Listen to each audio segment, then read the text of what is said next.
प्रत्येक तालुक्यामध्ये पैठण पासून फुलंब्री पासून तर सिल्लोड सोयगाव आज भोकरदन आज प्रचार नारळी आपण सर्वांच्या साक्षीने हजारो लोक त्या ठिकाणी कार्यकर्ते आले आणि गणपती महाराजांच्या पवित्र मंदिरावर त्याची सुरुवात झाली।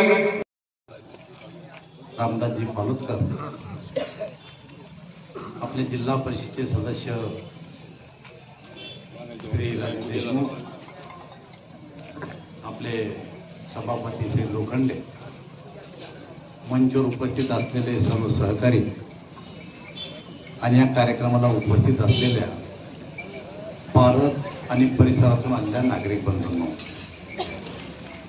सरदार साहेबांनी भाषण केलं। मला असं वाटतं आता मला काही सांगायचं काम नाही, कारण आम्हाला शिकवलेला सवय आहे आणि त्या सभेनंतर त्यांना एका अंत्यविधीला जायचं आहे। त्यामुळे मी तुमचा जास्त वेळ घेणार नाही, काही मी तुमच्यासाठी नवीन नाही। मी वयाच्या 19व्या वर्षापासून पारदला येतो आणि बार येतो। तुम्हाला सगळ्याला माहिती मी काय बोलणार ते बी माहिती तुम्हाला अगोदरच, रोजच ऐकता मला तुम्ही। आज तर खरं त्यांचं ऐकावं तुम्ही यासाठी मी आलो।